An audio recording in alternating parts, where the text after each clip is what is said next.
In 1972, I wrote and recorded the Jethro Tull album Thick as a Brick. The lyrics were credited at the time to the fictitious child character Gerald Bostock. We then took the show on the road in the UK, USA and a few other countries, but since then, until 2012, the album was never performed in its entirety. Fresh start, another day. So 40 years on, I try to imagine what the now 50-year-old Gerald Bostock might be doing today, wondering what might have befallen him, where life might have taken him. On this follow-up album, Thick as a Brick 2, I ponder on the what-ifs, maybes and might-have-beens of Gerald's past, present and future. Much as I hate the intrusion of cameras and non-musicians into the studio recording environment, I agreed, just this once, to shoot a video where we will see something of the making of the album, the lyric reading, and some interviews with the musicians and engineers. Fresh start, another day, another life, so far away from hell-raised.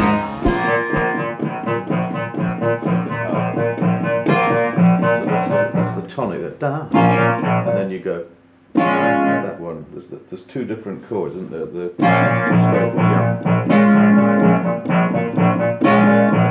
raised aria. Now I lay me down to live in acquiescence, mine to give to all who listen.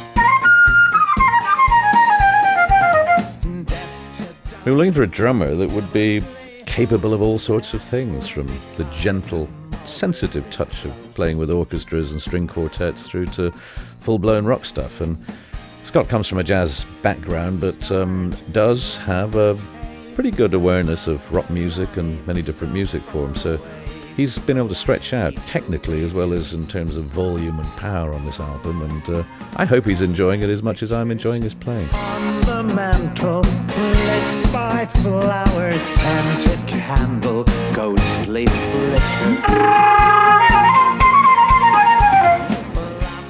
I was checking out some of the more contemporary progressive rock bands and their various subgenres, and I came across Porcupine Tree, which sounded pretty good, and heard about Stephen Wilson doing some remixing of early King Crimson material, and word seemed to have got to me from somebody that maybe he might be interested in doing a remix of Tull stuff, so I asked EMI to approach him to do the remixes of Aquilon, and then subsequently of Thick as a Brick 1, at which point Thick as a Brick 2 was on the horizon, so I thought he might as well do that as well, and luckily he agreed.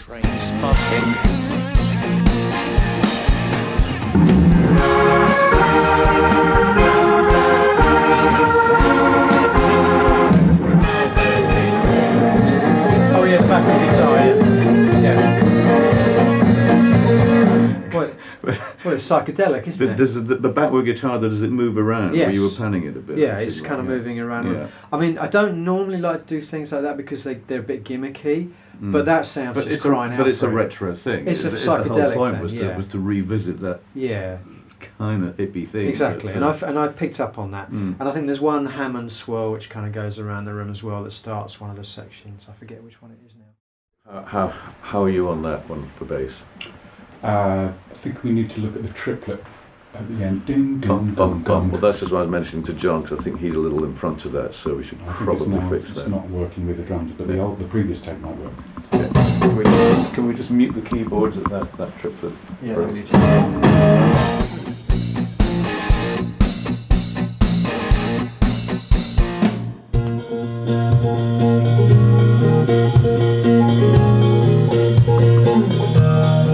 Can we mute the keyboards?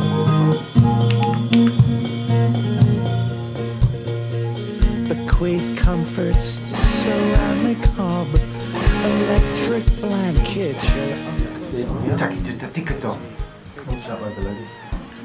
Right, bit level, please, Jen. Past and present at 17 Mulberry Crescent.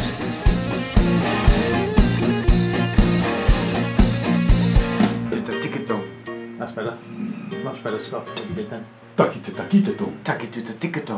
good stuff. Okay, let's give them a run. Yeah, they had a lot of trouble with that. Take away, take away. Scott's had a refusal. Who's they? Well, normally we would expect, you know, the rhythm section, the drums and bass. Oh, These so are the guys who ought to be able yeah. to do rhythmic kind of talking. Right. Take away. It was slightly spoofed kind of Indian drum Yeah. talk stuff. So it was takita dum. Ready? I was doing it the other way around. I've got takeaway on mine now. Here it comes. Takita. Explosive, which is sort of, so I'm told, more or less legitimate for that kind of rhythm. I tried, John, sorry. No, I don't know if I'll be able to. He nearly got it, but he farted. But then when we came to throw in the repeat, I said, wait a minute, instead of doing that again, let's do something else. Let's go tick away. Level, please, John. Takita, takita, dum. Takita, takita, takita, takita, dum. You see, well, they all thought, yeah, tick away, what's that? And I said, take away, you know, Indian take away. Oh, right, we get it. Takita, takita, dum. Explosive. Takita, takita, dum. Takita, takita, dum. Not- Takita, takita, dum. Yes, and this is good too. This is good. Takita, takita, dum. So when it came to do it, they just completely, I mean, it took about, I don't know, 6 takes. Well, I don't mind if you want to go takita, if you want to just Takita, takita, dum. Takita, takita, dum. It's easy. Takita, takita, dum. Okay, well that's good. But you do yours and I'll do mine, see how it works. Alright. Yeah. Mainly because actually doing takita dum to make it explosive and punchy. Takita, takita, dum. And again, please. For me. Yeah, me too. Some people can do that, and Scott, our drummer, just, well, you know, his lips turned to jello, and Right. what came out was, Takita, takita, dum. And again for me. it was so anyway, we had a little fun with that, but they nailed it.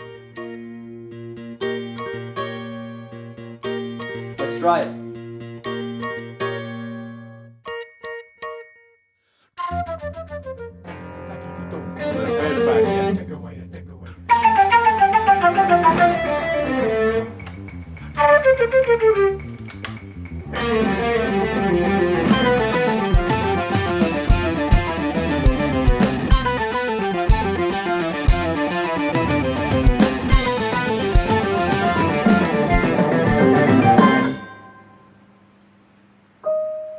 Which is a sort of Indian idea. That little bit of music survives from the Anushka Shankar experience, okay.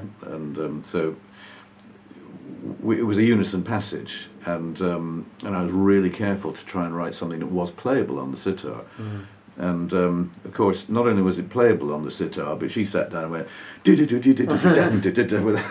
the rest of us are like struggling in her wake to keep up. So did you record that version too? No, we never recorded it. That's a And shame. in fact, Anushka was around the very week that we were doing this, Right.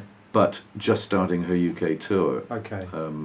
with a band that was more kind of flamenco oriented, not quite as authentic Indian, but you know, I toyed with the idea of trying to grab a couple of hours of her time to come and play something, but I know the one time you don't want to do that stuff is when you've got your head down, you're in a tour, and she's got a baby a few months old. Chance path taken, page unturned.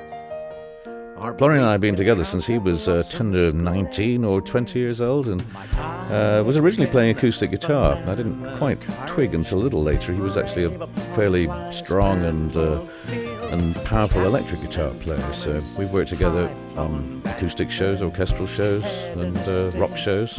And now, for the first time, he's doing a major recording job and let off the leash with that Gibson Les Paul to do some big, powerful guitar playing, and powerful and big it is. Should repose, knowing my lot's in quiet content. There's maybe a tiny something sharp in it, but yeah. All right, well, shall we drop in and do the loud bit again? But make sure that last chord, bang, bang, off. I mean, it's really down, down. Yeah. And if you can try and make it a really natural, you make the chord stop ringing, so we don't have to put in an artificial fade. What ifs, maybes, and my dreams fly summer petals on a breeze. What ifs, maybes, and my dreams I ask perhaps and wait and see. I first met John when he was an accordion player, and signed him up to do a bit of work on an album, and then discovered he was also an orchestrator, and he could conduct symphony orchestras and work with me on those projects. But one of his great loves now is playing Hammond organ, which he's had the chance to do with Jethro Tull, and now he has his new baby, which appears on this album, and he's besotted with, because it sounds just like the real thing, because it is the real thing. Imagine summer's never ending, winter nights beside my room, touch my madness and feel the fondness, kiss my love without name. It just takes a ba off, da da da da, so you...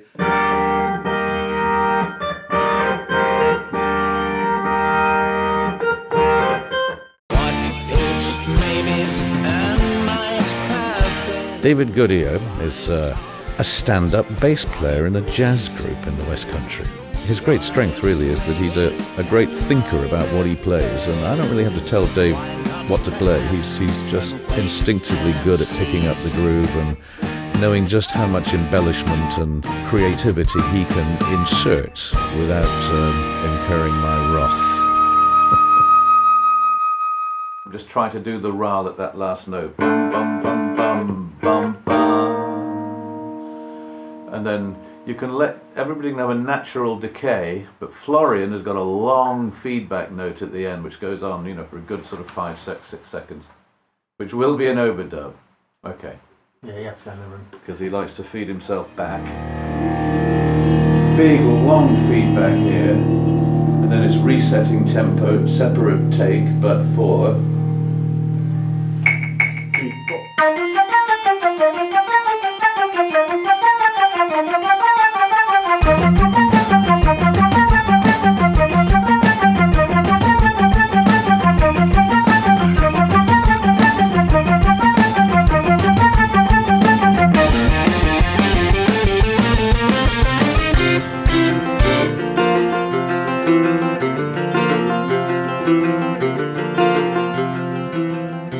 So you ride your sails over the fields, and you make all your animal deals, and your wise man don't know how it feels to be thick as a brick too.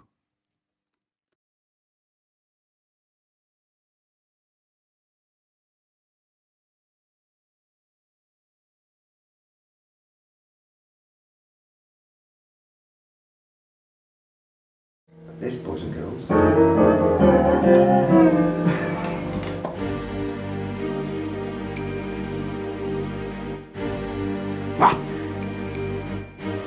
The main thing that sticks in my mind after wrapping up all the Thick as a Brick 2 sessions was what a lot of fun it turned out to be. I mean, the writing process was relatively quick, and a long time elapsed between writing the album and sketching out the arrangements and doing all that stuff that happened back in February, March of 2011. There was a big gap before we started rehearsing and recording in November, December of 2011, and it seemed like you'd left all of this on ice, but it was actually on a gentle simmer all the way through, and we did manage to play some of the music live on stage during various tours in 2011, so we did get to try a few of these things out. Now, of course, it's looking back on something that's already a bit of a memory, but as always, ahead of us are a lot of concert tours, and I'm sure a lot of this music will feature as part of the repertoire for years to come, just in the same way as Thick as a Brick 1 has its part in most of the shows that I play.